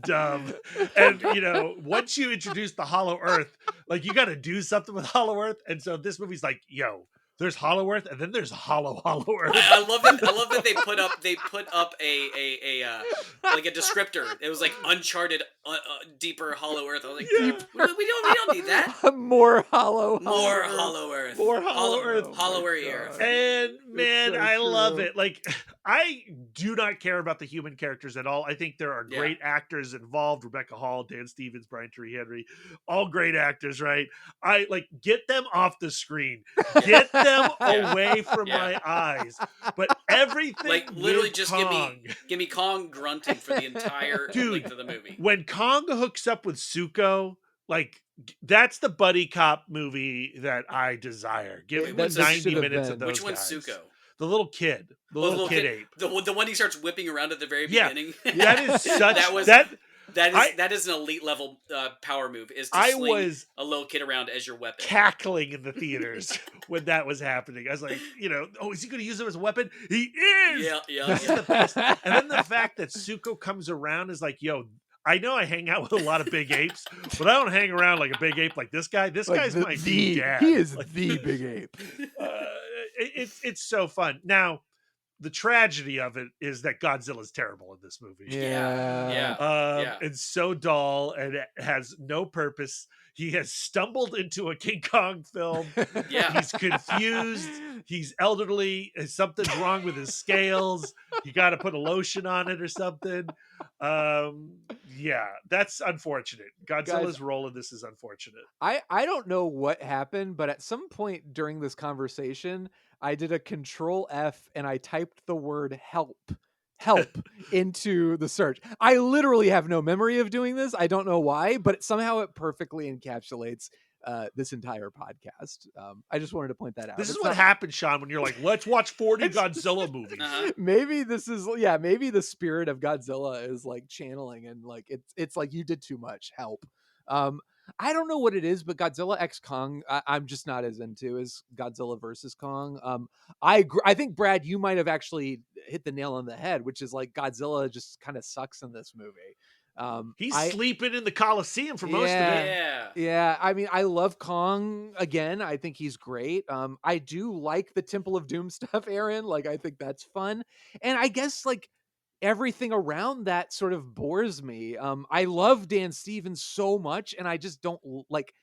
I don't love him as, again, the sort of like the Hank Azaria character in this movie of like, yeah, I'm the fun, cocksure, like cool guy listening to Guardians of the Galaxy tracks. And like, I'm just not into that. And the screenplay, it's Max Borenstein didn't write this one, and he wrote 2014 Godzilla and Godzilla versus Kong. There are 3 screenplay writers on this. Like, we can't break down all 3 of them, what they did and what they contributed and not contributed. I guess Who what I'm trying to knows? say is like, it was written by a different team, and I felt that. And I was just not remotely into the story of Rebecca Hall and the cute little girl, like, oh, the mother-daughter relationship. Like, I love the little girl's relationship with Kong in Godzilla versus Kong, Yeah. but like it takes a back seat in this one where she's just kind of like, oh, my problem is I'm alone and I need to find my people. But like, I just liked Yeah, her it's all bad. relationship It's with all Kong. bad. I don't like any of that stuff. So I think the combination of that and the fact that, like you said, Brad, Godzilla really is just a lump in this movie. I'm just not as into this one. Some of the action is fun, like the Kong slapping everybody down with the mini Kong, but like everything else just kind of grates on me. And I'm just not as into it. And I don't know. I guess that's really what it comes down I to. thought it was odd. They were hyping up. They were trying to really do something with the Gia, the deaf character, and like have her looking for her where she belonged, and her Inui tribe or whatever that was in the Hollow Earth and whatnot. And they were. It seemed like they were about to. They started talking about like the mythology of Mothra and all this other stuff. I was like, oh, they're gonna try to like reconstruct the tiny beauty, like the little beauties, Yeah. and it's gonna be like her twin there, and like it was Right. nothing. I was like, oh, okay, so she's just this chick who just like can telepathically talk to a giant moth. Okay, I feel like there was more they could have done with it, and because like Brian Tyree Henry is having to like drop these exposition dumps out of nowhere, you're like, oh boy. He also, like, I liked him in Godzilla versus Kong, and I like him in general, but in this movie, it's like the humor grates. Yeah, and I don't know if you can tell it's once those podcasters get those ad right. Sponsorships get ruin the everything. sponsorship Yeah, it's deals. true. It It's just kind of true. goes to their head, and you can just feel it. Like they become phonies, real fakes. You don't know if you can trust them. You can't trust anything they say. Yep. They talk one way about a movie, give 3 stars to it, and then you're That's just like, accurate. what is life anymore?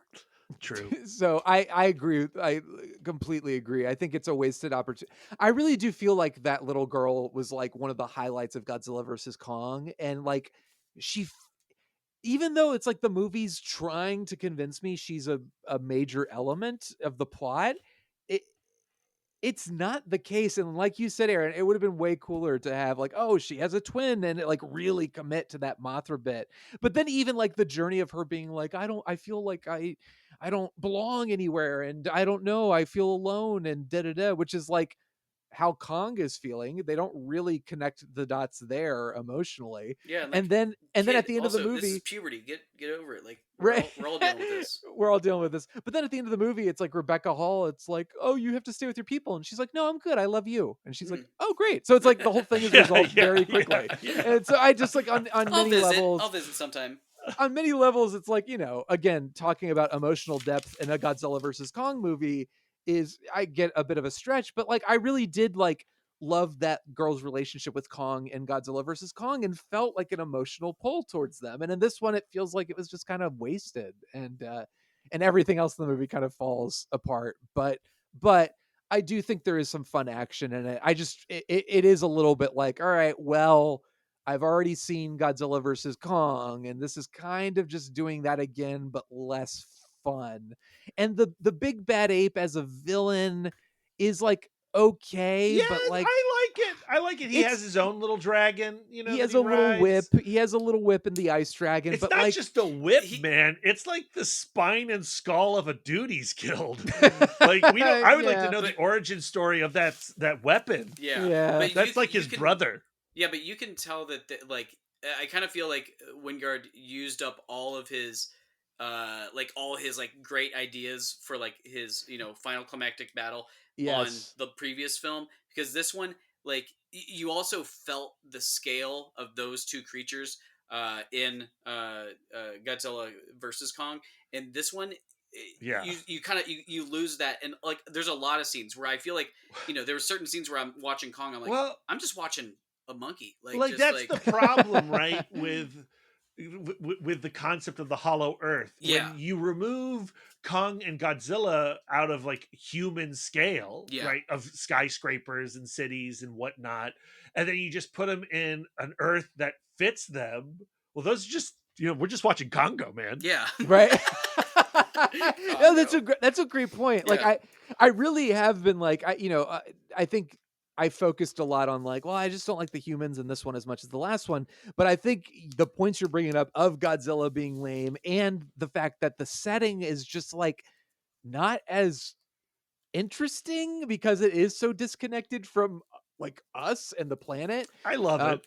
I mean, it's fine, but it's also I think it does speak to like, well, maybe that's why subconsciously I just don't connect Yeah, to this one as yeah. well. It's just, Aaron, you're spot on. Like I think Wingard used a lot of his creative juices on the last one, so this one does feel less visceral and exciting in the battles.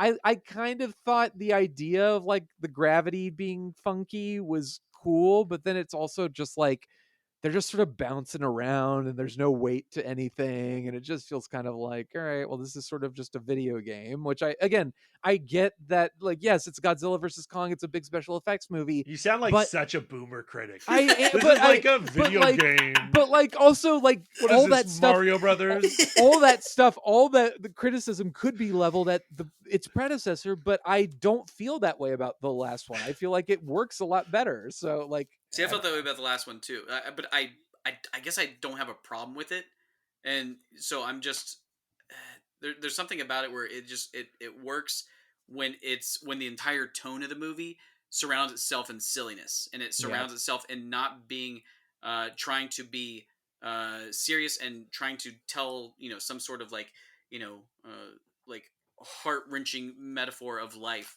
And I'm like, I just want to see this monkey punch this lizard. That's it. with his big metal With his big hand. old metal arm. Oh, that arm is so cool. It was is very pretty cool. Anything else we need to say about this? I don't know. Like for me, I feel like Wingard really wanted to tell his Planet of the Apes movie, like his Matt Reeves Planet of the Apes movie. Yeah. And when we're just hanging out with Kong and the Hollow Earth and its Denzians, and we're telling that story, it's actually pretty captivating. And I feel like if he had been allowed to tell a people-less movie, this would have been kind of incredible. Mm-hmm. Unfortunately, he wasn't allowed to. And unfortunately, he really didn't know, or the screenwriters really didn't know how to incorporate the Godzilla of it all into this. Yeah. And that is a failing. But the stuff with Kong in the Hollow Earth is so fun for me that I still just have a really good time with it. Yeah, that's fair enough. So what do we want to say? Metal arms? How many metal Sure. arms? How many pink Godzillas? Slinging Sukos. Yeah, how many swinging Sukos do you want to give Godzilla X Kong? Brad, we'll start with you. The whole title, Sean. Say the whole title. But okay, Godzilla X Kong, the new empire, : the new empire. Thank you. There you I go. give it Thank 3 you, Sean. swinging Sukos. 3 swinging Sukos. Aaron, how about you? Oh, we're in that. We're holding Suko from one arm to one leg. That's 3 Make a stars wish. right there. I think 2 for me. You didn't have a lot of fun this episode. Yeah. I did. We had fun. We had plenty of fun. No, but how you many like preparing times? for it. You didn't really like any of these movies. What are you talking about? I just talked about how much I love Godzilla versus. I mean, I I love. forgot. I Three love. 3.5 stars Look, worth. Craven the Hunter is an underrated masterpiece, and you Oh, just don't get it, Brad. You just don't boy. get it. If you read the Craven the Hunter comic books like I do, you would understand. Oh man, if you've read those comics. Did you bring up Craven the Hunter during XCOM? No, but I mean that balding ape dude, he had a spear, and you're ready to go. I was sure. well, if you took the K out and you just went with the regular Craven, I mean that guy was pretty cowardly, right? Do we want to rank these the American era, and how? Well, I guess before we rank, how do we feel about the American era as a whole? Like, the 1998 Godzilla is kind of a weird outlier, and obviously the rest of the films are connected. But like, how do we feel about this? Listen, after we had our Millennium era, like, and I was thinking about it, and like the way like the Millennium era movies even reference 98, I feel like it should be grandfathered into that era, even though it's the American bastard of the Dude, movies. that's what I said from the very beginning. I don't remember Brad ever saying that. Actually, Like that doesn't seem like something Brad would say. No. I am going to rip you through my microphone, and it's gonna be so painful coming through all those tiny little holes. Well, who's to know what you're actually talking about? Because 3 stars, and I hate this movie. Anyways, what were we talking about? We're talking about the American era of Godzilla. And Yeah, how yeah. we feel about it. So I quote unquote agree with Brad that it should be incorporated in the Millennium Era. But for the Legendary Monsterverse, I really enjoy it. I get a kick out of it. It goes everything from the serious and kind of beautiful start, and gradually gets into a rock'em sock'em goofy smorgasbord of pixels, and I don't have a problem either way. I as long as it's doing something interesting, I'm here for it. I'm here for my guys. Yeah, I think this era, the legendary era of Godzilla, is like perfectly fine, and I think the only problem with it is that it's not Godzilla -1, and I think there's a lot of ups and downs, peaks Mhm. and valleys. that's true. I Well, do agree. It's nice. It is nice to have like Godzilla -1 is a masterpiece. Godzilla 1954 is a masterpiece, but you do also want the goofy, fun, like monkeys punching I guess what would you dinosaurs choose? and What would you choose? Monsterverse or Millennium? oh, Man. I would do Millennium, I think. Oh, really? Yeah, man. I just think the charm of it, like just It's not even the close for me. suits.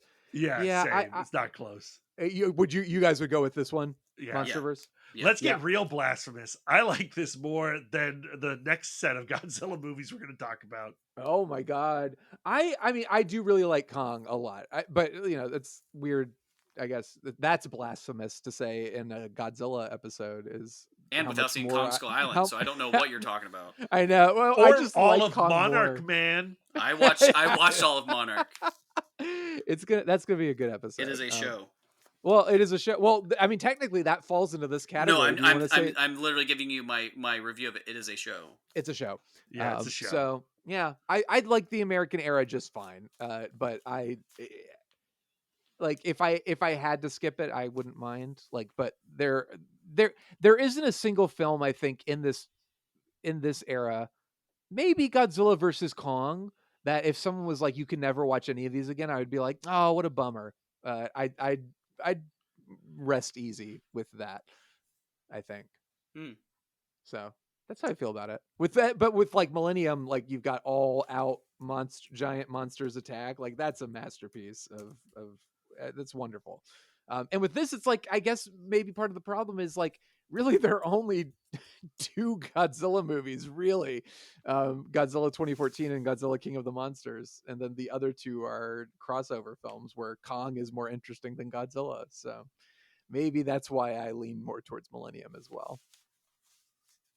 Thank you for listening. How do we rank these ones? Aaron, do you want to go first? Are you ready to rank the American era of Godzilla? Yeah, I think so. I think I'm gonna go Godzilla 2014 is easy, and then I think I'm gonna go versus King of Monsters X Kong. And then where's 1998 Godzilla? Oh, 90. It didn't even make the list. Brad, what's your ranking?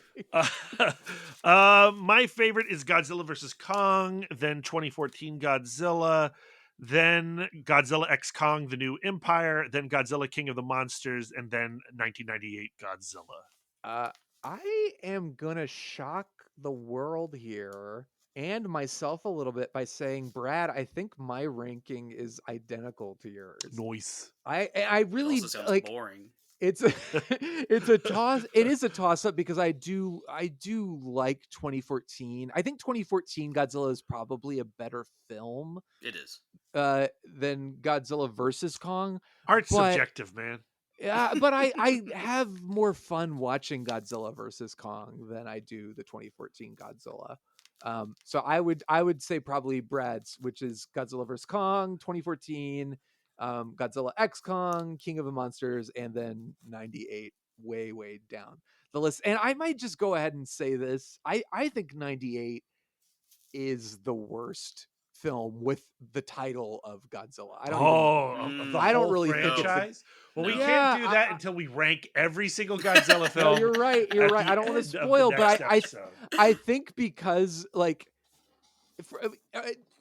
this was not the case before this recent watch of it, but watching it now, I think Brad, you're spot on when you say it's just so disrespectful and so like arrogant in its disrespect of Godzilla as a whole. It just makes me dislike it even more, and therefore I think it might end up at the bottom of my ranking, and I'm okay spoiling that for the good people out there on the internet who are listening. Do any of these make it into your top 10 all-time Godzilla? No. Aaron, what about you? Yeah. Let me look at my list real quick and say a quick yes or no. Because I think maybe, let's see. I think I have. Oh, no. I think I have one from every era in my top 10 None of these made it into my because top I'm a man 10. of the people. That you are. No, I none of these made it. Just missed it, I will say. Just a bit outside. Yeah. Is there what else? We ranked, we rated, we talked about them. Is that it? Did we finish this American era of Godzilla? We did, but we So still now we have just a whole other episode, Sean. We have one last. Do you guys think we will accomplish a completion of this entire franchise before the end of 2024? We're now going into like the holiday and New Year's, so It The answer seems is no. hard. the elements are working against us. But you know what? I'm gonna hold out hope. I'm not going to throw in the towel yet, but we are coming to a close of like the most massive Franchyze Boiz episodes. Like we all need to go out drinking or something. We really do. This is a major accomplishment. Like we should do a Zoom meeting, maybe. Yes, Bring we'll your do- own alcohol. Yeah, that would be. I'm into it, but that's that. We will be back for the Reiwa era, which will conclude the entire thing. Which is what is it? Shin Godzilla, Godzilla -1, and then those 3 animated. So we're Godzilla doing the movies? animated. Do we want to? I mean, should we stick with theatrical releases, or do we want to have? I want I to mean, do what you we want to can't. do. If we can't do theatrical release, then we can't do versus Kong. Which one? Which wasn't one straight to Max? Oh well, no. Godzilla vs Kong was released in theaters, though. It was okay. Oh, that's Yeah. right. So we'll keep it up in the air. Maybe we'll just like mention it if any of us watches those films, the animated ones. But I'd be down to watch them. I mean, I'm why for not? it, but we have to make the decision now. If we make the decision off mic, I'm not watching them because I do need to watch them. I haven't seen any of these things. I don't know if they're I haven't good. I either. don't know if they're terrible. All I right, don't know let's if they're do gonna it. make Let's me do it mad at then, you. because none of us have seen any of them. Let's go for it. All right. We'll watch them. But then that's it. So, Aaron, tell the good people at home where they can find you on the internet. You can find me at a cool hand fluke on Letterboxd. I'm trying Blue Sky out. I don't know. I don't post anything. I think I've had 2 posts, but it's a start. And really, I'm just here for myself. Brad, what about you? You can find me on most social medias. I am spending most of my time on Blue Sky, but Some would say too much. I'm spending most of my time on Blue Sky under the handle at CBCC Podcast, which is my other podcast's social media handle. I've said handle a lot. Comic Book Couples Counseling is what that's called. I do that podcast with my wife, Lisa. We just wrapped up 2024, talking about the best comics of 2024. And we have a bunch of really rad guest stars. We have retailers, journalists, podcasters, and comic book creators chiming in with some of their favorite picks. Plus, Lisa and I do our annual Stampies Awards, our ceremony celebrating everything that 2024 gifted us in the great medium that is comic books. Woo! So I am at Yay Shondorman on Twitter. I'm not on Blue Sky. I'm still resisting the Blue Sky bandwagon, but we'll see. Maybe someday. I'm going to tell you right now, Blue Sky is great, Sean. It's like Yeah. It's like Twitter in 2011. Yeah. Okay, Alright. well, I didn't Well, I wasn't on Twitter in 2011. Oh, well, then you missed the and- heyday, man. It was a blast. Yep. We'll see. I'm Come not party I'm not with against us. it. Superman on Blue Sky has been so warm and fuzzy, Sean. I know, but it's been very warm and fuzzy on Twitter. I have to no, say, it hasn't. It has. Well, I don't know who you're following, but I've gotten a lot of warm and fuzzies from. I don't. It doesn't like matter who you're following. people. It's what the algorithm wants you to see. Fair enough. Well, It's not so we'll bad see. over on Blue We'll Sky. see. Anything warm and fuzzy Superman related is definitely going to sell me. Join So me on Blue Sky. I get. And I'm also Sean Dormano 5 on Letterboxd as well. So find me there, and pretty soon you will be able to find all of our official rankings there as well. It exists. It is private, so you don't know what it is. I know you guys are snooping on my Letterboxd I trying sure to find am. out, but you will not see it until we are officially done. And I'm going to keep my fingers crossed and knock on wood, and maybe a Christmas miracle will happen, and this will conclude before this year concludes. Don't count on it, but also don't rule it out, people. Gentlemen, always a pleasure. Love the Franchyze Boiz. Love having you on. Thank you so much. And everybody else, we will see you at the movies.